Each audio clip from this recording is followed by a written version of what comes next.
أنبتت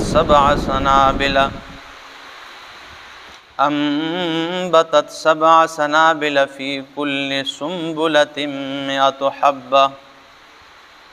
والله يضاعف لمن يشاء والله واسع عليم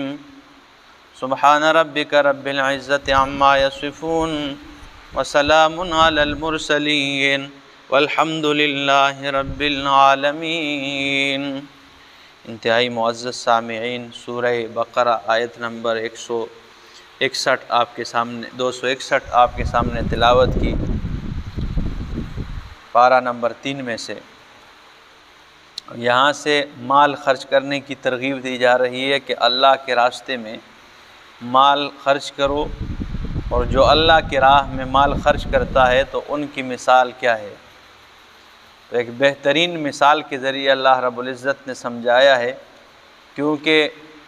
یہ بھی ایک حصہ ہے کہ دین پر، اللہ کے دین پر مال خرچ کیا جائے، اللہ کے راہ میں خرچ کیا جائے، غرباء مساکین پر مال خرچ کیا جائے، کیونکہ شروع ہی میں اللہ رب العزت نے فرمایا کہ مومن کے اوصاف اور اس کی نشانیاں بیان کرتے ہوئے فرمایا الذین یؤمنون بالغیب ویقیمون الصلاۃ، کہ وہ لوگ ہیں یؤمنون بالغیب جو غیب پر ایمان رکھتے ہیں، ویقیمون الصلاۃ اور نماز قائم کرتے ہیں، ومما رزقناہم ینفقون اور اس میں سے جو ہم نے انہیں رزق دیا ہے وہ خرچ کرتے ہیں۔ تو اس کے مما رزقناہم کی اس سے اشارہ اس کی طرف ہے کہ جو تمہارے پاس رزق ہے، اللہ فرماتے ہیں وہ بھی میرا دیا ہوا ہے، تو میرے دیے ہوئے میں مما، یہ من تبعیضیہ ہے، یعنی بعض خرچ کرنا، یہ بھی نہیں کہ آپ سب کا سب لوٹا دے، نہیں، اپنی ضروریات پورے کرنے کے ساتھ ساتھ اللہ کی راہ میں بھی اسے کیا کرو، خرچ کرو۔ اس کی ایک مثال دی، فرمایا مثل الذین ينفقون اموالهم، مثال ان لوگوں کی جو خرچ کرتے ہیں اپنے مال، فی سبیل اللہ، اللہ کی راہ میں، کمثل حبۃ، مثل ایک دانے کی طرح ہے، انبتت 7 سنابل، جو 7 بالیاں اگاتی ہے، 7 بالیاں، ٹھیک ہے نا، ایک دانہ آپ زمین میں ڈالتے ہیں، ٹھیک ہے نا، اس سے 7 گندم کے وہ 7 بالیاں نکلتی ہے، انبتت 7 سنابل، جو 7 بالیاں اگاتی ہے، فی کل سنبلۃ 100 حبہ، اور ہر ایک سٹے میں، ہر ایک بالی میں 100 حبہ، اس میں 100 دانے ہوا کرتے ہیں۔ اللہ فرماتے جو اللہ کی راہ میں خرچ کرتے ہیں تو وہ مثل ایک دانے کی طرح ہے کہ جو زمین میں ڈالا اور اس سے 7 سٹے نکل آئے، اور 7 سٹوں میں ہر ایک بالی 7 بالیاں ہوتی ہے، 7 بالیوں میں ہر ایک بالی میں 100 دانے ہوتے ہیں، تو ٹوٹل کتنے ہو گئے؟ 700۔ مطلب یہ اللہ فرماتے ہیں جو میری راہ میں 1 روپے خرچ کرتا ہے میں 700 گنا اجر عطا کرتا ہوں، اور یہ 700 گنا تو پکی بات ہے نا۔ آگے فرمایا واللہ یضاعف لمن یشاء، اللہ جس کے لیے چاہتا ہے یضاعف، اس سے بھی دگنا عطا کر دیتا ہے۔ وہ تو 700 سے بھی زیادہ، یہ 700 تو قرآن میں بتا دیا ہے نا کہ اتنا تو دیتا ہوں۔ کون ہے ایسا تاجر، کون ہے ایسا کاروباری جو 1 کے بدلے میں 700 دے رہا ہے؟ وہ میرا مالک ہے، فرمایا کہ 1 روپے خرچ کرو گے، 1 پائی خرچ کرو گے، 700 گنا اجر عطا کرتا ہوں۔ واللہ یضاعف لمن یشاء، جس کے لیے چاہتا ہے یضاعف، دگنا کر دیتا ہے۔ واللہ واسع علیم، اللہ رب العالمین واسع، وسیع ہے، وسعت والا ہے، علیم، جاننے والا ہے۔ الذین ينفقون اموالهم، وہ لوگ جو مال خرچ کرتے ہیں، فی سبیل اللہ، اللہ کی راہ میں، ثم لا یتبعون ما انفقوا، پھر پیچھے نہیں لاتے اس کے جو انہوں نے خرچ کیا ہے، منن احسان جتلانے کو، ولا اذان نہ تکلیف کو، کسی پہ مال خرچ کیا اور پھر اس کو کام پہ بلائے، آؤ جی ساڑھا ذرا کہتے کل کام ہے یار، یا ساڑھے کار تھوڑا جا کام ہے، ٹھیک ہے نا، او کر گنو۔ یہ نہیں ہو سکتا ہے کہ آپ صدقہ دے کسی کو، خیرات دے دے، زکوٰۃ دے دے، اور پھر اس کو جو ہے نا تنگ کریں، احسان جتلائے۔ یا احسان جتلانے کا کیا مطلب ہے؟ میرے ٹکڑے پر پلنا رہتے، تو آج گلا کرنا ہے، اس قسم کی بات ہے، ٹھیک ہے نا۔ اور تکلیف ہو، یار تو آج ذرا کام تو کرنا، ٹھیک ہے نا، جس کو صدقہ خیرات دیا ہے۔ تو فرمایا جو وہ لوگ جو خرچ کرتے اپنے مال اللہ کی راہ میں، ثم لا یتبعون ما انفقوا، پھر پیچھے نہیں لاتے اس کے جو اس نے خرچ کیا ہے، منن احسان جتلانے کو، ولا اذن تکلیف دینے، لہم اجرہم عند ربہم، ان کے لیے ان کے رب کے ہاں بڑا اجر ہے، ولا خوف علیہم ولا ہم یحزنون، نہ ان پر خوف ہوگا، ولا ہم یحزنون، نہ وہ غمگین ہوں گے۔ یعنی وہ اتنا سخت دن ہوگا قیامت والے دن، اللہ فرماتے ہیں جو ان چیزوں سے بچ گیا، میری راہ میں مال خرچ کیا اخلاص سے، اللہ فرماتے ہیں اس دن نہ ان کو خوف ہوگا نہ وہ غمگین ہوں گے۔ قول معروف و مغفرت، اچھی بات بھلی بات، و مغفرت درگزر کرنا معاف کر دینا، خیر بہتر ہے، من صدقت اس صدقہ سے، یتبعها اذی جس کے پیچھے لایا جائے تکلیف کو۔ یعنی قول معروف، کوئی آپ کے پاس پیسے لینے کے لیے آ گیا، ٹھیک ہے نا، تو اچھی بات بھلی بات کہیں کہ اس ٹائم میرے پاس پیسے نہیں ہیں، جب میرے ہاتھ میں کوئی پیسے آ جائیں گے تو میں آپ کو دے دوں گا۔ یا وہ اگر زیادہ اصرار کرے، چمٹ جائے، بعض لوگ چمٹ جاتے ہیں، نہیں اس طرح، تو آپ پھر بھی اسے درگزر کریں، معاف کر دے اسے، لیکن اسے جو ہے نا دھتکارنا نہیں ہے۔ تو فرمایا قول معروف، بھلی بات جو ہے، وہ مغفرت درگزر کرنا، خیر بہتر ہے، من صدقت اس صدقہ دینے سے، یتبعها اذی جس کا پیچھا کیا جائے تکلیف کے ساتھ، واللہ اللہ رب العالمین غنی بے پرواہ ہے، اللہ تمہارے صدقوں اور خیرات سے بے پرواہ ہے، اسے تو کوئی ضرورت نہیں نا، وہ تو تمہاری نیت دیکھنا چاہتا ہے۔ تو فرمایا واللہ غنی، اللہ غنی بے پرواہ ہے، حلیم بڑا بردبار ہے۔ یعنی یہ اس کی بردباری ہے کہ ہم اتنا سب کچھ کر دیتے ہیں، ہم اتنی نافرمانیاں کرتے ہیں، پھر بھی وہ ڈیل دیتا ہے، یہ اس کی بردباری ہے۔ ہاں، یا وہ کیا ایک شاعر ہے نا، تو مشو مغرور بر حلم خدا، تو مشو مغرور بر حلم خدا، دیر گیرت سخت گیرد مرترا، یعنی تو اللہ کی بردباری پر مغرور نہ ہوا کرو، وہ دیر سے پکڑتا ہے لیکن بڑا سخت پکڑتا ہے، وہ دیر سے پکڑتا ہے، ٹھیک ہے نا، ڈیل دیتا ہے، لیکن جب پکڑتا ہے نا، ان بطش ربک لشدید، ٹھیک ہے نا۔ تو فرمایا واللہ غنی حلیم، اللہ غنی بے پرواہ ہے، حلیم بڑا بردبار ہے۔ یا ایھا الذین آمنوا، اے لوگو ایمان والو، لا تبطلوا صدقاتکم، مت باطل بناؤ، مت خراب کرو اپنے صدقات کو، بالمن احسان جتلانے سے، والاذی تکلیف دینے کے ساتھ، کالذی مثل اس شخص کی طرح، ينفق مالہ رئاء الناس جو خرچ کرتا ہے اپنا مال لوگوں کو دکھانے کے لیے، ولا یؤمن باللہ والیوم الآخر، وہ اللہ اور آخرت کے دن پر ایمان نہیں رکھتے، فمثلہ کمثل صفوان، اس کی مثال جو ہے ایک صاف پتھر کی طرح ہے، علیہ تراب جس پر مٹی لگی ہو، فاصابہ وابل پس اسے تیز بارش پہنچ جائے، فترکہ صلدا وہ پتھر صاف ستھرا ہو جائے۔ آپ نے پانی کے پاس جو ہے نا، یہ ندیوں کے پاس صاف ستھرے پتھر پڑے ہوتے، اس پہ تھوڑی سی مٹی آ جائے اوپر سے، یا ندی کا پانی آ جائے یا بارش کا پانی آ جائے، وہ پتھر بالکل چمکتا ہے۔ جب بارش ہو جائے تو ندی کے کنارے پتھر چمک رہے ہوتے ہیں، کیونکہ ہر وقت اس پہ پانی لگتا رہتا ہے تو وہ صاف ستھرے ہوتے ہیں، ٹھیک ہے نا۔ تو فرمایا مثل اس شخص کی طرح ہے کہ مثل اس پتھر کی طرح ہے جو صاف ستھرا ہو، جس پہ مٹی پڑی ہو، فَأَصَابَهُ وَابِلٌ فَتَرَكَهُ صَلْدًا اسے بارش پہنچ جائے، فَتَرَكَهُ صَلْدًا وہ صاف ستھرا ہو جائے، لَا يَقْدِرُونَ عَلَى شَيْءٍ مِّمَّا كَسَبُوا قیامت والے دن یہ لوگ جو انہوں نے کمایا ہے کسی چیز پر قادر نہیں ہوں گے، یعنی کوئی چیز یہ نہیں کہہ سکیں گے کہ یہ چیز ہمارے کام آ جائے، کیونکہ جنہوں نے دنیا میں یہ کام کیے ہوں گے، کیونکہ وہ سب کے سب ان کے اعمال ضائع و برباد ہو جائیں گے۔ واللہ لا یہدی القوم الکافرین، اللہ رب العالمین کافر قوم کو ہدایت نہیں عطا کرتے ہیں۔ وَمَثَلُ الَّذِينَ ہدایت کی توفیق نہیں دیتے ہیں، ٹھیک ہے نا، بڑے کافروں کو اللہ نے ہدایت دی بھی ہے، لیکن اس قسم کے جو ہوتے ہیں نا تو پھر اللہ رب العزت ہدایت کی توفیق سلب کر دیتے ہیں۔ وَمَثَلُ الَّذِينَ يُنْفِقُونَ أَمْوَالَهُمْ اور مثال ان لوگوں کی يُنْفِقُونَ أَمْوَالَهُمْ جو اپنے مال خرچ کرتے ہیں، ابتغاء مرضات اللہ اللہ رب العالمین کی رضامندی کے لیے مال خرچ کرتے ہیں۔ یہاں فرمایا اللہ کی رضا کے لیے۔ دوسرے مقام پہ فرمایا وَيُطْعِمُونَ الطَّعَامَ عَلَىٰ حُبِّهِ، اور وہ کھانا کھلاتے ہیں، یطعمون الطعام،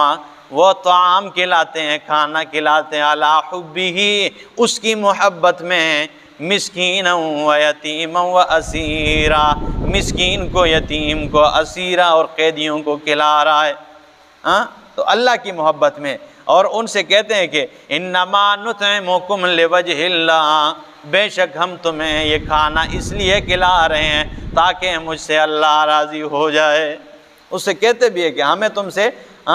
لا نرید منکم جزاء ولا شکورا، ہم تم سے ارادہ نہیں رکھتے ہیں جزاء کسی بدلہ لینے کا، ولا شکورا بدلہ لینا تو دور کی بات ہے، ہم اتنا بھی نہیں کہتے ہیں کہ مال تم پہ خرچ کیا ہے ذرا شکریہ تو ادا کر لو،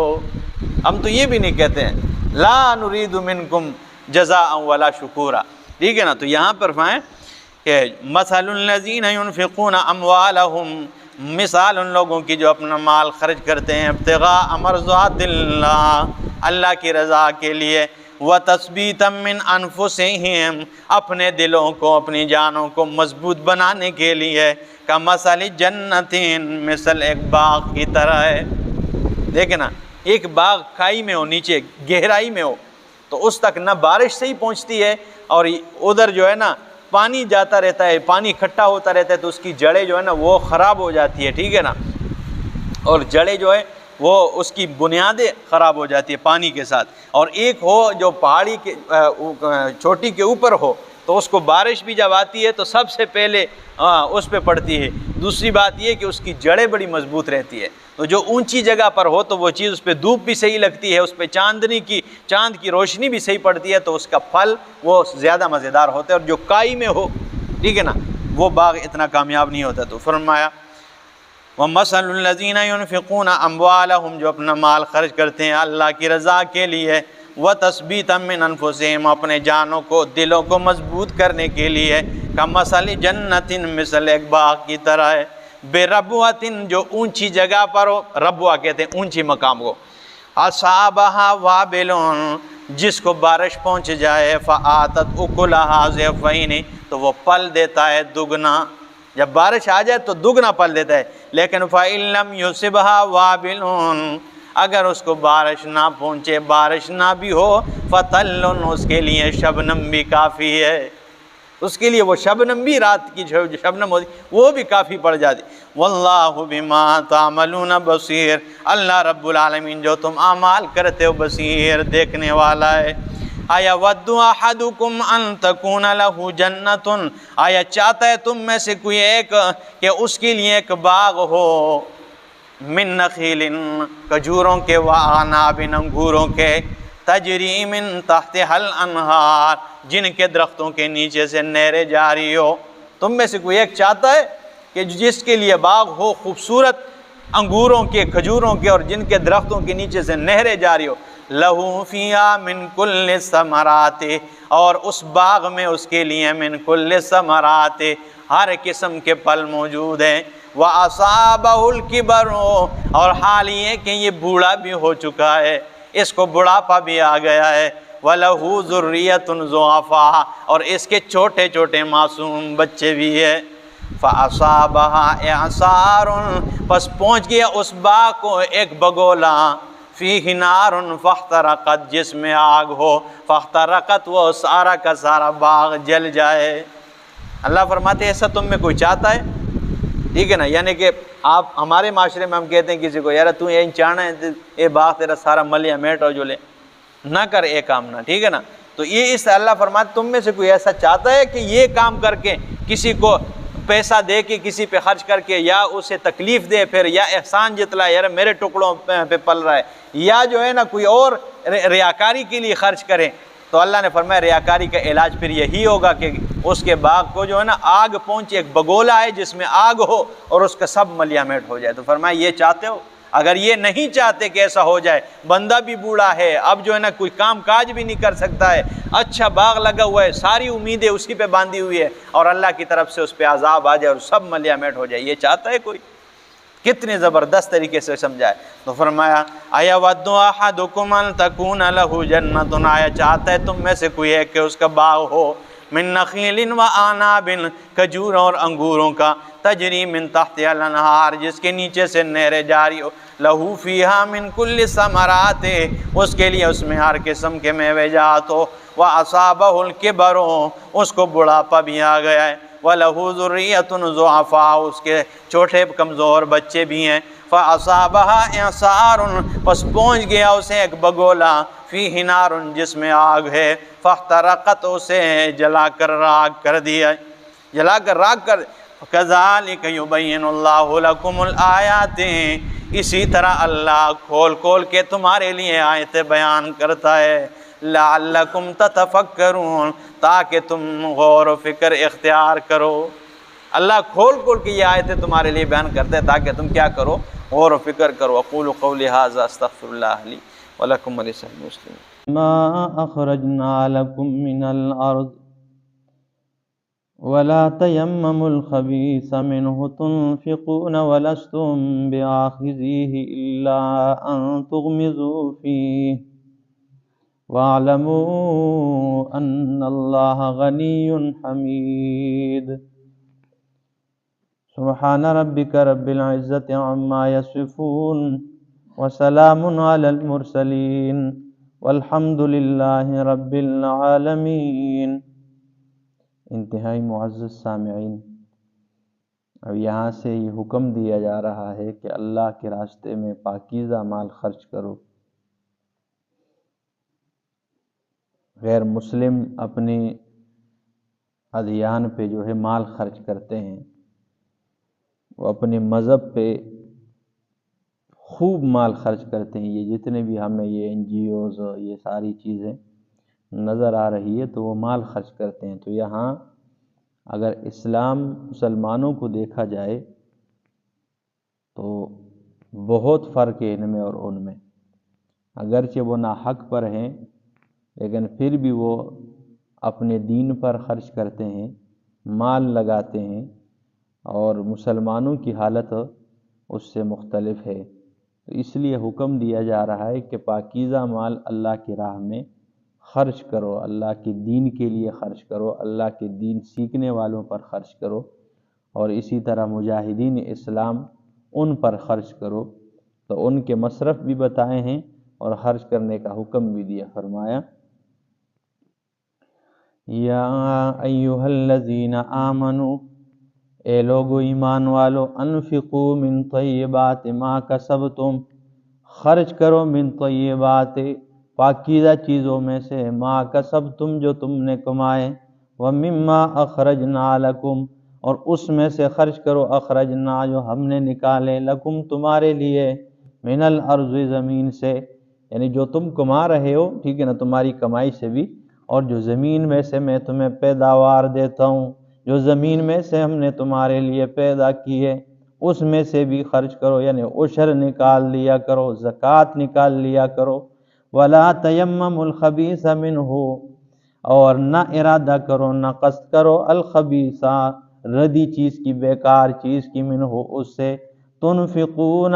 کہ جو تم خرچ کرتے ہو، یعنی اگر تم اللہ کی راہ میں کوئی چیز دیتے ہو تو پاکیزہ چیز دیا کرو، یہ نہ ہو کہ جو چیز ردی ہو جائے، جو چیز بیکار ہو جائے وہ اللہ کی رضا کے لیے ہو جائے۔ بعض لوگ ایسے ہوتے ہیں کہ جو ٹھیک ہے نا چیز بیکار ہو جائے، ردی ہو جائے تو اسے کیا کر دیتے ہیں، چلو جی یہ اللہ کی رضا واسطے دیو۔ تو فرمایا وَلَا تَيَمَّمُوا الْخَبِيثَ مِنْهُ، اور نہ قصد کرو، نہ ارادہ کرو خبیث بیکار چیز کی، منہ اس میں سے، تنفقون جو تم خرچ کرتے ہو، وَلَسْتُمْ بِآخِذِيهِ اور تم خود اس کو لینے والے نہیں ہو۔ یعنی کتنے قرآن نے ٹھیک ہے نا کہ بندہ کسی کو کہے چلو یار 10 منٹ کے لیے تو اپنے بارے میں سوچ، تو یہ چیز لے گا؟ اگر تو اس کا محتاج بن جائے اس طرح، ٹھیک ہے نا، اور تجھے کوئی یہ چیز دے دے تو چلو تو لے گا، ٹھیک ہے نا۔ تو قرآن نے بھی اس کی طرف اشارہ کیا، فرمایا وَلَسْتُمْ بِآخِذِيهِ، حال یہ کہ تم خود اس چیز کو پسند نہیں کرتے ہو، خود لینے والے نہیں ہو، إِلَّا أَن تُغْمِضُوا فِيهِ، مگر یہ کہ تم چشم پوشی کرو، قرآن کہتا ہے یہ کہ تم اس میں چشم پوشی یعنی فی الوقت تو لے لو، بعد میں اس کو نالی میں پھینک آؤ۔ فی الوقت تو چلو لے لو اس کے بندے کے لیے، بعد میں اس کو پھینک دو، یہ کیا چیز ہے؟ ایسا ہوتا ہے کسی کو کوئی چیز دے تو وہ لے لیتا ہے، چلو یار ٹھیک ہے نا، لیکن جب وہ بندہ چلا جائے نا اس کو پھینک دیتا ہے، یہ کیا ہے یار؟ ٹھیک ہے نا۔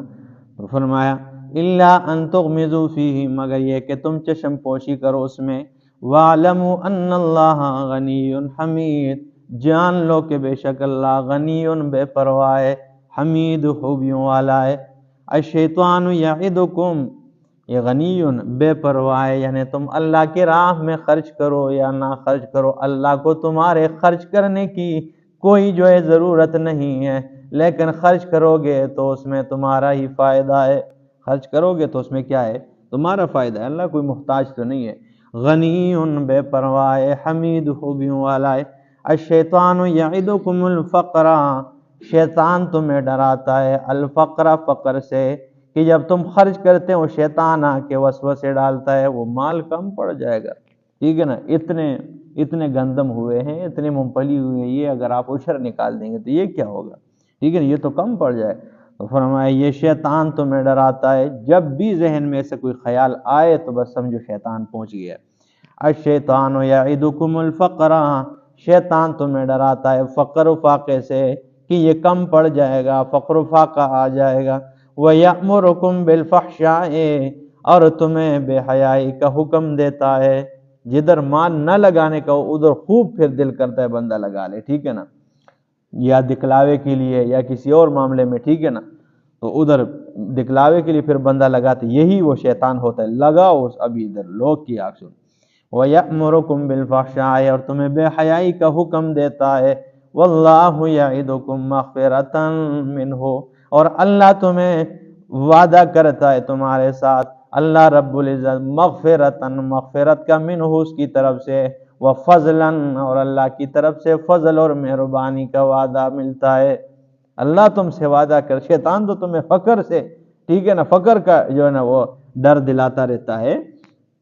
لیکن اللہ تم سے مغفرت کا وعدہ کرتے کہ خرچ کرو خوب۔ مغفرتاً منہ وفضلا، مغفرت اس کی طرف سے، وفضلاً، اور فضل کا وعدہ کرتا ہے۔ واللہ واسع علیم، اللہ رب العالمین واسع علیم، وسیع کشادہ، علیم علم والا ہے، وہ بہت علم والا ہے۔ یؤتی الحکمت من یشاء،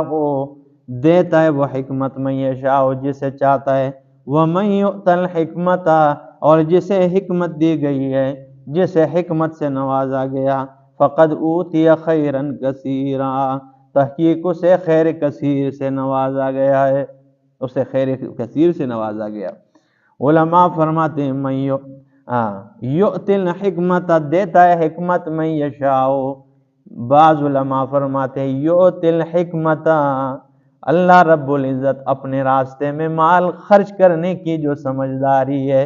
من یشاء، جسے چاہتا ہے عطا کرتا ہے، ٹھیک ہے نا، اللہ فرماتے ہیں ہر کسی ایرے غیرے کے مال کو بھی میں نہیں خرچ کرواتا ہوں اپنے راستے میں، یہ جو میرے راستے میں خرچ کرنے کی جو سمجھداری ہے نا، یہ میں جسے چاہتا ہوں دیتا ہوں۔ تو فرمایا یؤت الحکمت من یشاء، اپنے راہ میں مال خرچ کرنے کی سمجھداری جسے چاہتا ہے عطا کرتا ہے۔ وَمَن يُؤْتَ الْحِكْمَةَ، اور جسے یہ سمجھداری سے نوازا گیا، فَقَدْ أُوتِيَ خَيْرًا كَثِيرًا، وہ خیر کثیر سے نوازا گیا۔ وَمَا يَذَّكَّرُ إِلَّا أُولُو الْأَلْبَابِ، نہیں نصیحت حاصل کرتے ہیں الا اولو الالباب، مگر عقل والے۔ وَمَا أَنفَقْتُم مِّن نَفَقَةٍ، اور وہ جو تم خرچ کرتے ہو، من نفقتین، خرچ کرنے سے مال میں سے، او نظر تم، یا تم نظر مانتے ہو، من نظرن، ٹھیک ہے نا، نظر سے، فإن اللہ یعلمہ، اللہ رب العزت اسے جانتا ہے۔ وما للظالمین من انصار، اور ظالموں کے لیے کوئی مددگار نہیں ہے۔ ان تبدوا الصدقات فنعما ہی، اگر تم صدقات کو ظاہر کرو گے، فنعما ہی، یہ بہتر ہے، نعما، ٹھیک ہے نا، یہ بہتر ہے۔ وَإِن تُخْفُوهَا، اور اگر تم اسے پوشیدہ رکھو گے، وَتُؤْتُوهَا الْفُقَرَاءَ، اور اسے فقراء کو دو گے، فَهُوَ خَيْرٌ لَكُمْ، یہ تمہارے لیے بہتر ہے۔ اب علماء فرماتے ہیں دو باتیں اللہ فرماتے ہیں، ظاہر کرو گے تب بھی بہتر ہے، اور سامنے دو چھپا کر دو گے یہ تمہارے لیے بہتر ہے۔ علماء فرماتے ہیں یہ جو فرمایا ان تبدو الصدقات، یہ نفلی صدقہ ہے، تو صدقہ جتنا چھپا کر دیا جائے اتنا بہتر ہے، کہ حدیث میں آیا ہے، اللہ کے پاک پیغمبر نے فرمایا قیامت والے دن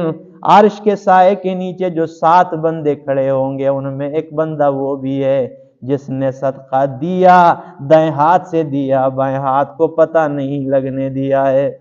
ٹھیک ہے نا، تو وہ بندہ بھی ہوگا۔ تو صدقہ جو ہے وہ چھپا کر دیا جائے، اور جو زکوٰۃ ہے یہ ظاہر کر کے دیا جائے، تاکہ دوسرے کو بھی غیرت آ جائے کہ بھئی مجھے بھی دینا چاہیے۔ تو فرمایا ان تبدو الصدقات، اگر تم صدقات کو چھپاؤ گے، فنعما ہی،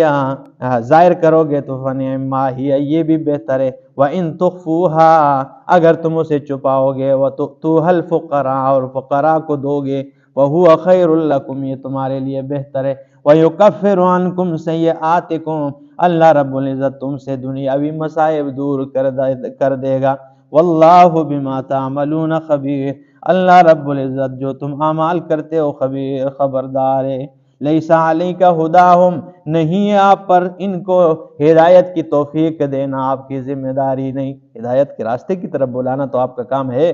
لیکن ہدایت کی توفیق دینا آپ کا کام نہیں ہے، ولکن اللہ یہدی من یشاء، لیکن اللہ ہدایت کی توفیق دیتا ہے جسے چاہتا ہے، وما تنفقوا من خیر، اور وہ جو تم خرچ کرتے ہو مال میں سے، فلانفسکم، یہ تمہارے لیے ہی فائدہ ہے، وما تنفقون الا ابتغاء وجہ اللہ، اور تم خرچ نہیں کرتے ہو مگر اللہ کی رضا کے لیے، وما تنفقوا من خیر، اور وہ جو تم خرچ کرتے ہو مال میں سے، یوفی الیکم،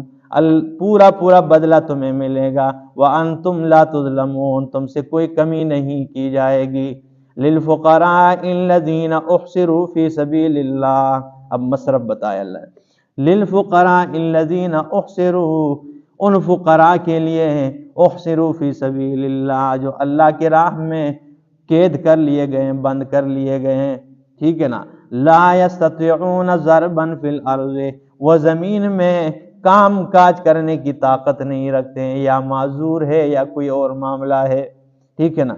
یحسبہم الجاہل اغنیاء، جاہل انہیں گمان کرتا ہے، ٹھیک ہے نا، ناسمجھ آدمی انہیں گمان کرتا ہے کہ یہ اغنیاء مالدار ہے، من التعفف، ٹھیک ہے نا، ان کی خودداری کی وجہ سے، ٹھیک ہے نا، وہ گمان کرتا ہے کہ یہ کیا ہے، یہ مالدار ہے، ٹھیک ہے نا، اس سے علماء فرماتے ہیں اس سے یعنی حاجی بھی مراد ہے، جو سفر کرتے ہیں ان پہ بھی خرچ کرنا چاہیے، ان سے مجاہدین اسلام بھی مراد ہے، ان پہ بھی خرچ کرنا چاہیے جو اللہ کے دین کے لیے لڑ رہے ہیں، اور اس سے طلباء علم بھی مراد ہے، جو اللہ کے راستے میں بند کر لیے گئے ہیں، جو اور کوئی کام کاج نہیں کر سکتے ہیں، ان پہ بھی اپنا مال خوب خرچ کر لیا کرو۔ تو فرمایا یحسبہم الجاہل اغنیاء من التعفف، یعنی اس کے ظاہری جو ہے نا دیکھ کر وہ مالدار گمان کرتے ہیں، ٹھیک ہے نا، جاہل، لیکن تعرفہم بسیماہم، یعنی تم ان کو پہچانو گے بسیماہم، ان کی پیشانیوں سے، لا یسألون الناس الحافا، نہیں مانگتے وہ لوگوں سے چمٹ کر نہیں مانگتے، یہ اللہ نے ان لوگوں کی طرف اشارہ دلایا ہے کہ ان کی طرح زندگی گزارا کرو، ٹھیک ہے نا، مانگنے والا تو چلو اپنے لیے کہیں سے بھی پیدا کر لے گا، آپ دو گے یا نہ دو گے، وہ ایک سے، دوسرے سے، تیسرے سے، لیکن جو نہیں مانگ سکتے کسی سے، ٹھیک ہے نا، سفید پوش لوگ تو ان کا خیال رکھا کرو۔ حضرت ابو ہریرہ رضی اللہ تعالیٰ عنہ پہ قربان جاؤں، کیا مثال پیش کی ہے صحابہ نے، ٹھیک ہے نا، بھوک لگی ہے، بھوک کی وجہ سے غشی طاری ہو جاتی ہے، بالکل اس طرح زمین پہ نماز کے بعد نا باہر آ گئے اور بیٹھ گئے بھوک کی وجہ سے، بری حالت میں، لیکن مانگتے نہیں تھے، دستے تراز کسی کے سامنے دستے طلب کسی کے سامنے دراز نہیں کرتے ہیں، ٹھیک ہے نا، کہ بھائی مانگنے کے لیے ہاتھ، ٹھیک ہے نا، لمبا کرے، یہ نہیں کیا صحابہ کرام نے۔ تو آئے حضرت صدیق اکبر رضی اللہ تعالیٰ مسجد سے باہر آئے تو ان سے کہنے لگے کہ مجھے اس آیت کی تشریح بتا دے۔ حضرت ابو ہریرہ رضی اللہ تعالیٰ، بھوک کی شدت تھی، بہت زیادہ بھوک لگی، یہ میرے بھائی یہ آیت کے بارے میں تو بتا دے۔ حضرت صدیق اکبر رضی اللہ تعالیٰ عنہ حالت نہیں سمجھے، مطلب بتا کے چلے گئے۔ حضرت فاروق اعظم آئے، بھائی مجھے اس آیت کے بارے میں بتا، وہ بھی بتا کر چلتے ہیں۔ حضرت عثمان ابن عفان آئے، حضرت علی المرتضیٰ رضی اللہ تعالیٰ عنہ، کوئی حالت کو نہیں سمجھتے ہیں، مطلب بتا کے چلے جاتے ہیں۔ اس کے بعد جب وہ مرشد اعظم آتے ہیں، قربان جب وہ ایسا مرشد اعظم ہے، وہ اپنے شاگردوں کی حالت کیفیت جان لیتے ہیں، یار اس کی حالت کو دیکھ کر، ٹھیک ہے نا، یا پتہ چل، ظاہری حالت کو دیکھ کر تو پتہ چل جاتے ہیں انسان۔ تو وہ ایسے مرشد اعظم تھے، وہ جب آئے امام الانبیاء صلی اللہ علیہ وسلم مسجد سے باہر نکل آئے۔ حضرت ابو ہریرہ فرماتے ہیں یا رسول اللہ اس آیت کا مطلب بتا دیجئے۔ اللہ کے پاک پیغمبر نے جب دیکھا فرمایا ابو ہریرہ آیت کا ترجمہ مطلب بعد میں بتائیں گے، اٹھ کے پہلے کچھ کھا پی لیتے ہیں، آ جاؤ۔ انہیں اپنے ساتھ لے کے گئے، ایک صحابی رسول امام الانبیاء کے لیے ایک پیالہ لے کر آئے دودھ کا، ٹھیک ہے نا، تحفہ دیا آپ کو۔ اللہ کے رسول نے فرمایا، ابو ہریرہ رضی اللہ تعالیٰ فرماتے میں دیکھ رہا تھا کب آپ حکم دیں گے اور میں ٹوٹ پڑوں گا اس پہ نا۔ تو اللہ کے رسول نے فرمایا جاؤ اور اصحاب صفہ کے جتنے بھی طلباء ہیں ان کو لے آؤ۔ فرمانے لگے میں پریشان ہو گیا کہ یہ تو میرا ہی نہیں ہوگا، ٹھیک ہے نا، تو ان کے لیے کہ وہ تو 70-80 آدمی ہیں، رسول اللہ صلی اللہ علیہ وسلم کا حکم ہے بہرحال۔ تو میں گیا ان سب کو بلایا، ٹھیک ہے نا، صحابہ کرام آئے، اللہ کے رسول نے فرمایا ابو ہریرہ ان کو پلاؤ۔ تو میں پھر پریشان ہو گیا کہ پہلے تو مجھے پینا چاہیے، جو غشی طاری ہو رہی ہے مجھ پہ۔ بہرحال حکم کی تعمیل کرتے ہوئے میں نے 70-80 صحابہ کو وہ دودھ پلایا، اور جب دیکھا آخر میں تو خدا کی قسم ہے اس میں ایک قطرہ بھی کم نہیں ہوا تھا۔ اور اس کے بعد نبی علیہ السلام نے فرمایا اب پی لے، کہتے ہیں میں نے خوب پیا، اس کے بعد نبی علیہ السلام کو دیا اور اللہ کے رسول صلی اللہ علیہ وسلم نے اپنے ہونٹوں سے اس جام کو لگایا، ٹھیک ہے نا۔ 80 اور 70 صحابہ کرام اپنے شاگردوں کے، ٹھیک ہے نا، جھوٹے کو پی رہے ہیں، وہ مرشد اعظم۔ آج تو کوئی پیر جو ہے نا اس کے جھوٹے پیالے میں کوئی مرید پی لے وہ اس کی گردن کو اڑا دیں گے، تو میری پیالی میں چائے پیے، ٹھیک ہے نا، یہ چیز ہے جی۔ اللہ تو فرمایا لا یسألون الناس الحافا، نہیں مانگتے لوگوں سے چمٹ کر، وما تنفقوا من خیر، وہ جو تم خرچ کرتے ہو مال میں سے، فإن اللہ بہ علیم، بس اللہ رب العالمین اسے جاننے والا ہے، جانتا ہے اسے۔ اللہ پاک۔ اعوذ باللہ من الشیطان الرجیم، بسم اللہ الرحمن الرحیم۔ الذين ينفقون أموالهم بالليل والنهار سرا وعلانية فلهم أجرهم عند ربهم ولا خوف عليهم ولا هم يحزنون سبحان ربك رب العزة عما يصفون وسلام على المرسلين والحمد لله رب العالمين۔ انتہائی معزز سامعین، سورہ بقرہ آیت نمبر 374 آپ کے سامنے 274 تلاوت کی۔ اب یہاں سے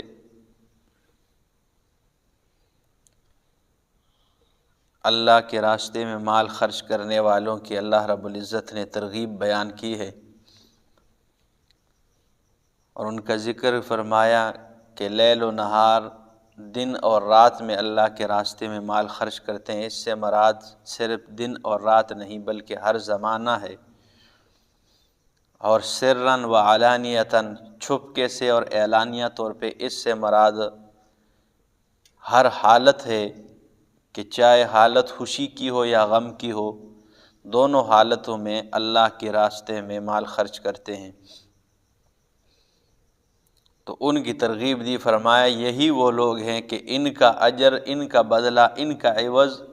ان کے رب کے پاس ہے، نہ ان پہ کوئی خوف ہوگا اور نہ یہ غمگین ہوں گے۔ وہ دن قیامت کا کہ ہر بندہ ایک پسینے میں ڈوبا ہوا ہوگا اور ہر بندہ ایک پریشانی کے عالم میں ہوگا، اس دن نہ ان پہ کوئی پریشانی ہوگی نہ کوئی خوف ہوگا۔ اس سے بڑی نعمت کیا ہوگی؟ تو فرمایا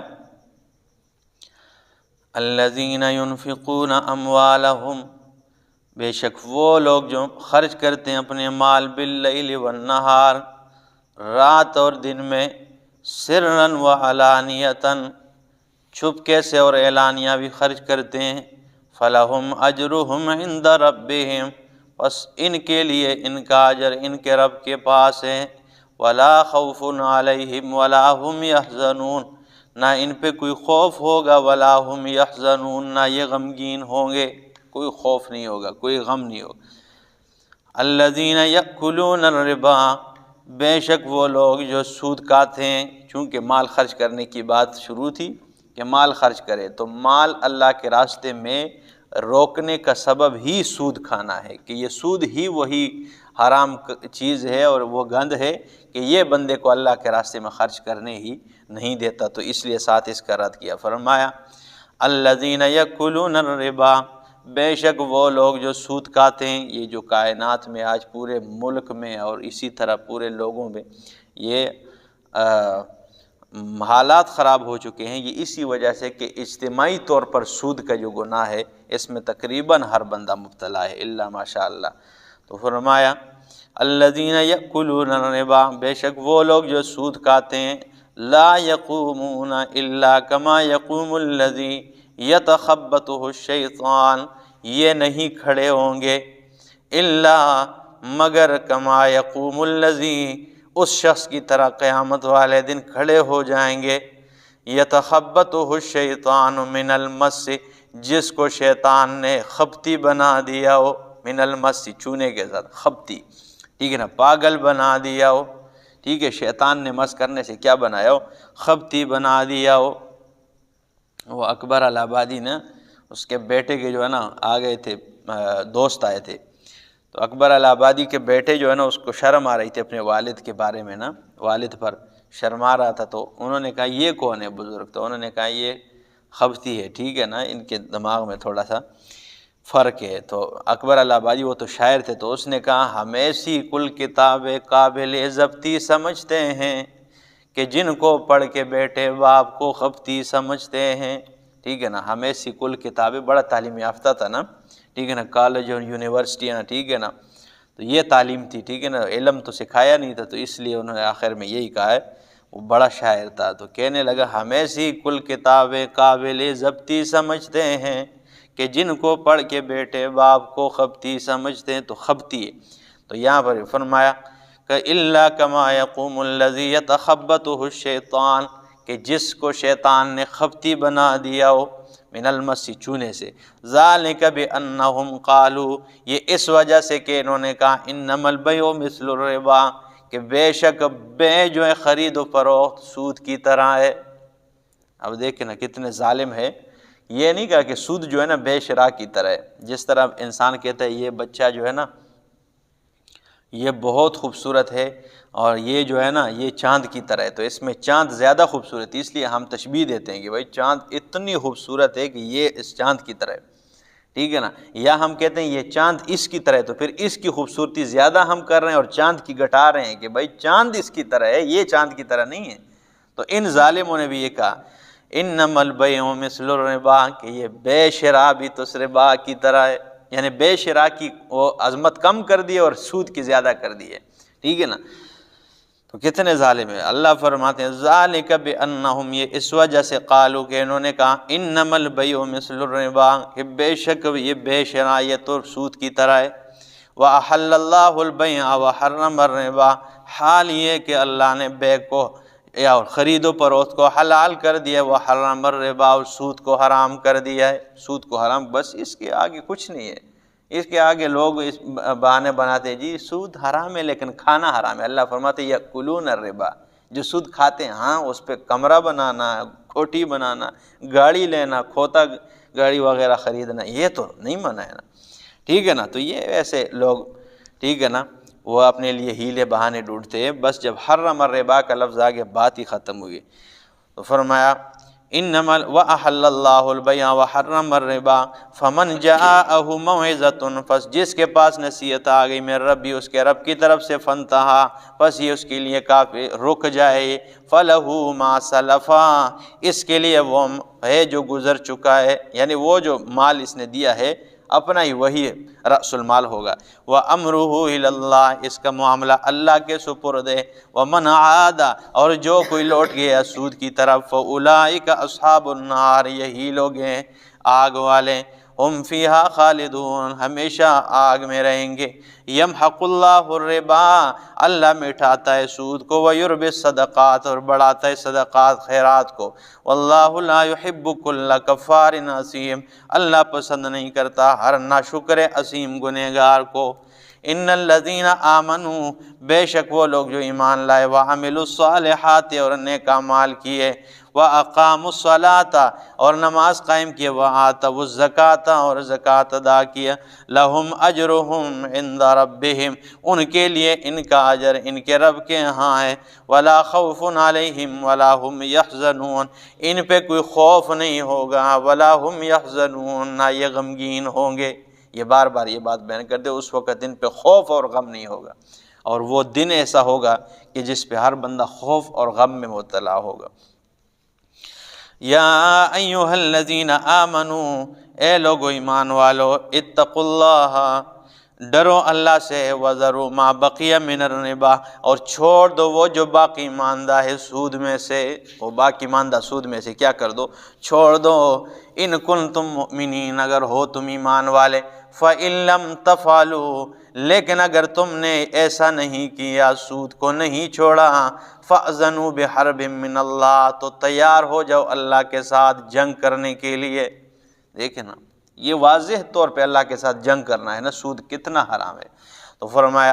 فَإِن لَمْ تَفْعَلُوا، اگر تم نے ایسا نہیں کیا، فَأْذَنُوا بِحَرْبٍ مِّنَ اللَّهِ، تو تیار ہو جاؤ اللہ کے ساتھ جنگ کرنے کے لیے، وَرَسُولِهِ، اور اللہ کے رسول کے ساتھ۔ وَإِن تُبْتُمْ، اگر تم نے توبہ کر دیا، فَلَكُمْ رُؤُوسُ أَمْوَالِكُمْ، تمہارے لیے رأس المال ہے، بس جو مال تم نے کسی بندے کو سود پہ دیا ہوا ہے وہی تم اس سے واپس لے لو، اور بس معاملہ کیا کر دو؟ ختم کر دو۔ لا تظلمون ولا تظلمون، نہ تم کسی پر ظلم زیادتی کرو، ولا تظلمون، نہ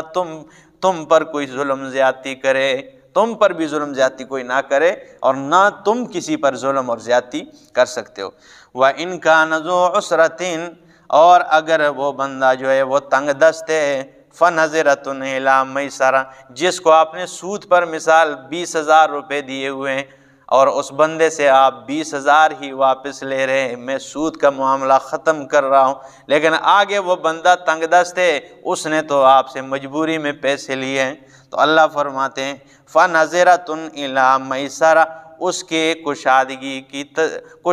تک اس کا انتظار کرو، یعنی انتظار کرو، مہلت دو، تاکہ اس کے ہاتھ کیا ہو جائے؟ کھل جائے، اور کوئی اس کے ہاتھ میں پیسہ آ جائے تاکہ وہ آپ کو دے دے۔ یہ نہیں کہ بس میں سود ختم کرو جو کاٹو پھر ہوں، ٹھیک ہے نا، انتظار کرو۔ اگر وہ تنگ دست ہے، اس نے تو اسی لیے لیے تھے آپ سے کہ وہ تنگ دستہ ہو، ایسے کوئی پیسے لیتا ہے کسی سے؟ اللہ اکبر۔ آگے فرمایا وَأَن تَصَدَّقُوا خَيْرٌ لَكُمْ، اور اگر تم نے وہ پیسے صدقہ کر دیے، یہ تمہارے لیے بہت بہتر ہے۔ 20,000 روپے دیے، 10,000 سود پر دیے، آپ نے قرآن سنا، سود کا معاملہ ختم کرنے کا ارادہ کر لیا، جا کے اس بندے سے کہا میں نے سود بھی چھوڑ دیا ہے، میں نے وہ 10,000 بھی معاف کر دیے، ٹھیک ہے، جو تجھے دیے تھے وہ بھی تیرے ہو گئے، بس معاملہ ختم ہو گیا۔ تو اللہ فرماتے ہیں یہ بہت بہتر ہے۔ پھر فرمایا وَأَن تَصَدَّقُوا، اور اگر تم نے صدقہ کیا، خَيْرٌ لَكُمْ، لیکن اگر صدقہ نہیں کرنا چاہتے ہو تو تمہیں لینے کی بھی اجازت ہے، یعنی لے سکتے ہیں آپ، لیکن اتنا اللہ نے فرمایا کہ اس کا انتظار کرو، دیکھو اس کی حالت کو، اگر تمہیں لگتا ہے اس کے پاس پیسے ہیں تو پھر تو لے لو، لیکن اگر نہیں ہے تو پھر فَنَظِرَةٌ إِلَىٰ مَيْسَرَةٍ، آسانی آنے تک اس کا انتظار کرو۔ دیکھیے قرآن کیا تعلیم دیتا ہے، اللہ اکبر۔ تو فرمایا وَأَن تَصَدَّقُوا خَيْرٌ لَكُمْ، اگر تم صدقہ کرو یہ تمہارے لیے بہتر ہے، اِن كُنتُمْ تَعْلَمُونَ، اگر تم جانتے ہو، وَاتَّقُوا يَوْمًا تُرْجَعُونَ فِيهِ إِلَى اللَّهِ، وَاتَّقُوا يَوْمًا، ڈرو اس دن سے، تُرْجَعُونَ فِيهِ إِلَى اللَّهِ، جس دن اللہ کے دربار میں جانا ہے، اس دن سے ڈرو۔ قرآن کریم میں سب سے زیادہ ڈرا دینے والی آیت، حضرت عبداللہ ابن مسعود رضی اللہ تعالیٰ عنہ فرماتے ہیں قرآن میں سب سے زیادہ ڈرا دینے والی آیت یہ ہے، قرآن میں سب سے زیادہ امید دلانے والی آیت یہ ہے کہ اللہ فرماتے ہیں قل یا عبادی الذین اسرفوا، سب سے زیادہ خوش کر دینے والی، یا عبادی الذین اسرفوا علی انفسہم لا تقنطوا من رحمت اللہ، اے میرا پیغمبر میرے ان بندوں سے کہہ دو جنہوں نے گناہ کر کر کے اپنی جان پہ زیادتی کی ہے، لا تقنطوا من رحمت اللہ، تمہارے گناہ جتنے بھی بڑھ جائیں تمہیں میری رحمت سے نا امید ہونے کی اجازت نہیں، رحمت سے نا امید نہیں ہونا اللہ کی،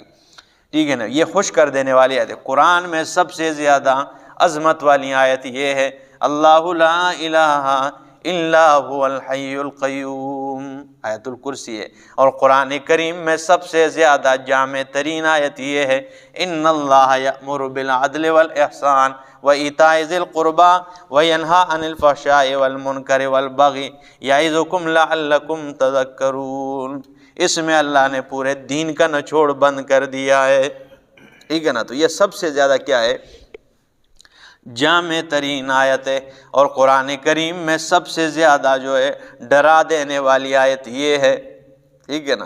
یہ سب سے زیادہ ڈرا دینے والی آیت ہے۔ فرمایا واتقوا یوما، قرآن کریم کی سب سے آخر میں اترنے والی آیت کون سی ہے؟ عبداللہ ابن مسعود رضی اللہ تعالیٰ عنہ فرماتے الیوم اکملت لکم دینکم واتممت علیکم نعمتی ورضیت لکم الاسلام دینا۔ یہ سب سے زیادہ آخر میں اترنے والی آیت ہے۔ اس کے بعد قرآن کریم اترنا بند ہو گیا، مکمل ہو گیا۔ اللہ فرماتے آج کے دن میں نے تمہارا دین مکمل کر دیا ہے، وَأَتْمَمْتُ عَلَيْكُمْ نِعْمَتِي، میں نے اپنی نعمت تام کر دی ہے، وَرَضِيتُ لَكُمُ الْإِسْلَامَ دِينًا، اور اسلام کو تمہارے لیے دین پسند فرما لیا ہے۔ یہ سب سے آخری اترنے والی آیت ہے۔ تو یہ جو آیت ہے نا یہاں پہ وَاتَّقُوا يَوْمًا تُرْجَعُونَ فِيهِ إِلَى اللَّهِ، سب سے زیادہ ڈرا دینے والی قرآن میں یہ ہے کہ ڈرو اس دن سے تُرْجَعُونَ فِيهِ إِلَى اللَّهِ، کہ جس میں تم اللہ کے پاس لوٹ کر جاؤ گے، ثُمَّ تُوَفَّى كُلُّ نَفْسٍ، پھر تم پالو گے، پھر پالے گا ہر نفس، پورا پورا اسے بدلہ دیا جائے گا، مَا کَسَبَتْ، جو اس نے کمایا ہے، وَهُمْ لَا يُظْلَمُونَ، اور ان سے کوئی کمی نہیں کی جائے گی، جو عمل کیا ہے پورا پورا بدلہ پا لیں گے، جو عمل کیا ہے پورا پورا بدلہ اس کو کیا ہو جائے گا، مل جائے گا۔ قولوا قولی ھذا استغفر اللہ لی ولکم۔ ایھا الذین آمنوا اذا تداینتم بدین الی اجل مسمی فاکتبوہ ولیکتب بینکم کاتب بالعدل ولا یأب کاتب ان یکتب کما علمہ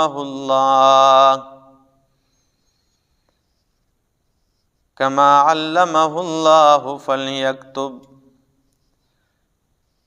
وَلْيُمْلِلِ الَّذِي عَلَيْهِ الْحَقُّ وَلْيَتَّقِ اللَّهَ رَبَّهُ وَلَا يَبْخَسْ مِنْهُ شَيْئًا